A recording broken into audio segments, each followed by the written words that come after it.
సూర్య మీద ఒట్టు వేసి నిజాన్ని బయటపెట్టిన పూజారి తాత ఇందుమతిని అరెస్టు చేయించి జీవనకి ఊహించని షాక్ ఇచ్చిన జ్యోతి. ఈ వీడియో కనుక నచ్చినట్టయితే తప్పకుండా ఒక్క లైక్ చేయండి. మీరిచ్చే ఒక్క లైక్ మా ఛానల్కి ఎంతో సపోర్టింగ్గా ఉంటుంది.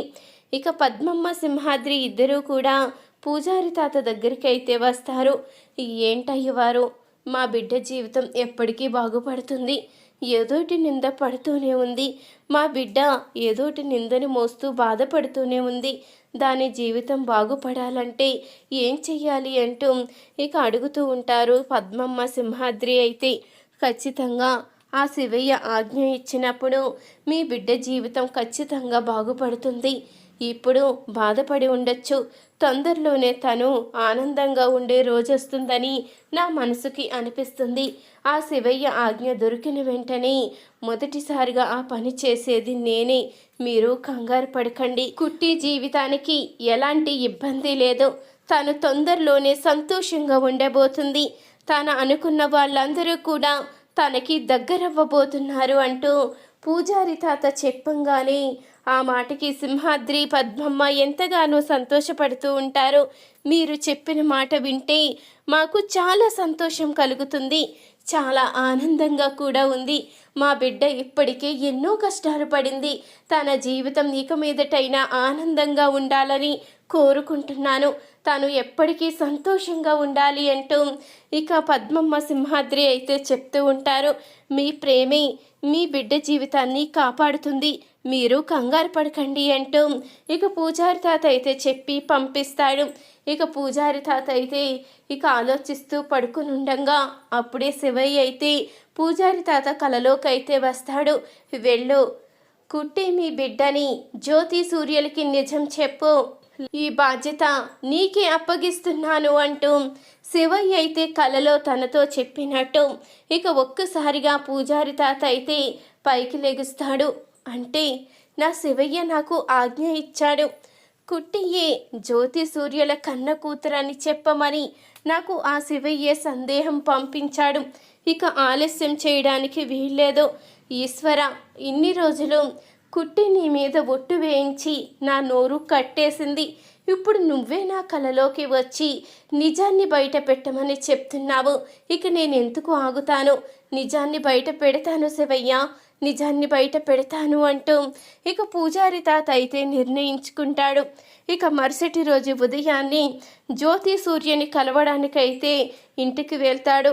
జ్యోతి సూర్యని కలవాలమ్మా అంటూ ఇక ఇందుమతితో అనంగానే ఈ పూజారి ఎందుకు వచ్చాడు, ఒకవేళ కుట్టి గురించి ఏదైనా చెప్పడానికి వచ్చాడా? ఇప్పుడు కుట్టి గురించి చెప్పడానికి వస్తే ఎట్టి పరిస్థితుల్లో ఈ పూజారిని లోపలికి రానివ్వకూడదు. మళ్ళీ ఆ కుట్టి మీద జాలి గనుక కలిగితే వాళ్ళు ఖచ్చితంగా ఇంట్లోకి రానిస్తారు. అలా జరగకుండా ఉండాలి అంటే ఖచ్చితంగా ఈ పూజారిని పంపేయాలి అంటూ, అయ్యో మీరు జ్యోతి సూర్య కోసం వచ్చారా? వాళ్ళు ఇంట్లో లేరు పూజారి గారు, మీరు వెళ్ళిపోండి, వాళ్ళు వచ్చిన తర్వాత మీరు వచ్చిన విషయాన్ని చెప్పి మీ దగ్గరికి రమ్మని చెప్తాను అంటూ ఇక ఇందుమతి అయితే చెప్తూ ఉంటుంది. అయ్యో శివయ్య, నీ ఆజ్ఞ ప్రకారం నేను ఇక్కడికి వచ్చి నిజం చెప్దాము అనుకున్నాను, కానీ వాళ్ళు ఇంట్లో లేరంటయ్యా, ఇదేం పరీక్ష అంటూ ఇక పూజారి తాత అయితే అనుకుంటూ ఉండగా అప్పుడే జ్యోతి సూర్య అయితే బయటికి వస్తారు. ఏంటి పూజారి గారు, ఇక్కడే నిలబడిపోయారు, లోపలికి రండి అంటూ అనంగానే అదేంటమ్మా మీరు ఇంట్లోనే ఉన్నారా, మరి ఇందుమతి గారు మీరు లేరు, బయటికి వెళ్ళారు, తర్వాత రండని చెప్తున్నారు అంటూ అనంగానే ఏంటి పిన్ని, పూజారి గారు వస్తే మేము లేమని ఎందుకు అబద్ధం చెప్పావు అంటూ అడుగుతూ ఉండగా, అయ్యో సూర్య, మీరు ఇంట్లో ఉన్నారని నేను చూసుకోలేదు, అంటే కోర్టు టైం అయింది కదా, బయటికి వెళ్ళారేమో అని అనుకున్నాను అంటూ ఇందుమతి అయితే కవర్ చేసుకుంటుంది. ఇంతలో ఇక పూజారి తాత అయితే లోపలికి వెళ్తాడు. అప్పుడే నేను మీతో పర్సనల్గా మాట్లాడాలి అంటూ పూజారి తాత అనంగానే ఇక జ్యోతి సూర్య అయితే పూజారి తాతని లోపలికి అయితే తీసుకుని వెళ్తారు. ఇక పూజారి తాత అయితే ఉన్నట్టుండి సూర్య మీద ఒట్టు వేసి, నేను ఆ శివయ్య ఆజ్ఞ ప్రకారమే చెప్తున్నాను బాబు, నీ మీద ఒట్టు వేసి చెప్తున్నాను, నువ్వు ఈరోజు ఇలా ప్రాణాలతో కోలుకున్నావు అంటే దానికి కారణం కుట్టియే. ఆ రోజు యాక్సిడెంట్ నుంచి నిన్ను కాపాడింది. ఈరోజు నువ్వు తనని అవమానిస్తూ తనని నిర్లక్ష్యం చేస్తూ మాట్లాడుతూ ఉంటే ఆ శివయ్య కూడా తట్టుకోలేక నిజాన్ని చెప్పమని నన్ను పంపించాడయ్యా. కుట్టి ఎవరో కాదు, నీ రక్తం పంచుకు పుట్టిన నీ కన్న కూతురు. మీ ఇద్దరు అంటే తనకి ప్రాణం.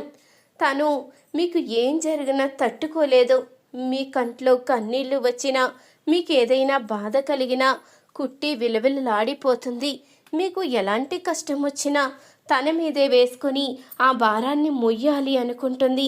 అలాంటి కుట్టిని మీరు అపార్థం చేసుకోవడం నాకు అసలు నచ్చలేదు అంటూ ఇక పూజారి తాత అయితే చెప్పంగానే, ఏం మాట్లాడుతున్నారు పూజారి గారు?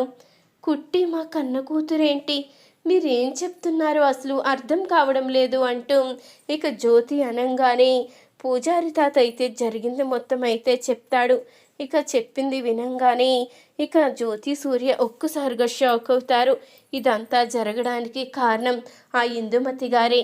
ఆ ఇందుమతి గారే ఆ రోజు స్వామీజీ చేత అబద్ధం చెప్పించారని తెలుసుకోలేక ఇన్ని రోజులు నేను కూడా అదే నిజం అనుకుని నమ్మాను. కుట్టి కూడా మీకు అందుకే దూరం అయిపోయింది. ఈరోజు కుట్టి జీవితం కూడా ఇలా ఉంది అంటే అన్నిటికీ కారణం ఇందుమతి, ఆ జీవన అంటూ ఇక చెప్పంగానే జ్యోతి సూర్య కోపంతో రగిలిపోతూ ఉంటారు. మా కన్న కూతురు ఎవరి కారణంగానో బాధపడుతూ ఉంటే తల్లి తండ్రిగా మేము ఎలా చూస్తూ సహిస్తాము? మేము ఇప్పటి వరకు మా పిన్నికి ఎలాంటి ఆధారం లేదో తను ఒంటరిదైపోతుందని ఇంట్లో పెట్టుకుని తనని పోషిస్తూ ఉంటే తిన్నింటి వాసాలే లెక్క పెడుతుందా? అలాంటి తనని మేము ఎలా క్షమిస్తామో? ఎట్టి పరిస్థితిలో కూడా మా పిన్నిని వదిలిపెట్టేదే లేదు అంటూ జ్యోతి సూర్య ఇద్దరూ కూడా ఇక పోలీసులకి అయితే ఫోన్ చేస్తారు. వెంటనే పోలీసులు అయితే వస్తారు. అప్పుడే ఇందుమతి అయితే అడుగుతూ ఉంటుంది, వీళ్ళెందుకు వచ్చారు సూర్య? వీళ్ళకి మన ఇంట్లో ఏం పని అంటూ అనంగానే, వీళ్ళకి మన ఇంట్లో ఏం పనో నేను తర్వాత చెప్తాను పిన్ని, వీళ్ళు వచ్చింది నీకోసమే అంటూ అనంగానే, నా కోసమా? నేనేం చేశానని అంటూ అడుగుతూ ఉంటుంది ఇందుమతి అయితే. నువ్వు ఏం చేశావా? చేసిందంతా నువ్వే కదా. నా బిడ్డని దూరం చేశావు. ఇప్పుడు తను సంతోషంగా ఉండకూడదని నువ్వు ఇష్టం వచ్చినట్టు తన జీవితంతో ఆడుకున్నావు. అలాంటి నిన్ను ఎలా క్షమిస్తానో? నీలాంటి వాళ్ళు బయటుంటే అలాంటి అమాయకుల జీవితాలు ఇలాగే నాశనమైపోతాయి. నువ్వు బయట ఉండడానికి వీల్లేదు అంటూ జ్యోతి సూర్య ఇద్దరూ కూడా నిర్ణయించుకుంటారు. ఇక జ్యోతి అయితే పోలీసులకి చెప్పి ఇందుమతినైతే అరెస్టు చేయిస్తుంది. అప్పుడే ఇంతలో జీవనైతే వస్తుంది. ఏంటి గ్రానీని అరెస్టు చేశారంట, ఏం జరిగింది అంటూ అనంగానే, ఏం జరిగిందా? నువ్వు ఆ ఇందుమతి కలిసి చేసిన మోసాన్ని తెలుసుకున్నాము. ఇక నువ్వు నటించింది చాలు. నువ్వు మా కన్న కూతురు కాదన్న విషయం కూడా బయటపడింది. ఇంకెందుకు నటిస్తున్నావు? నీలాంటి వాళ్ళని ఎప్పటికీ కూడా క్షమించలేము. ముందు బయటికి పో అంటూ ఇక జ్యోతి సూర్య ఇద్దరూ కూడా జీవనికి ఊహించని షాక్ అయితే ఇస్తారు. ఈ వీడియో కనుక నచ్చినట్టయితే తప్పకుండా ఒక లైక్ చేయండి. మా ఛానల్ని సబ్స్క్రైబ్ చేసుకుని పక్కనే ఉన్న గంట సింబలపై ఆల్ అని క్లిక్ చేయండి. అప్పుడే మేము పెట్టే ప్రతి వీడియో మీరు మిస్ కాకుండా చూసేవచ్చు.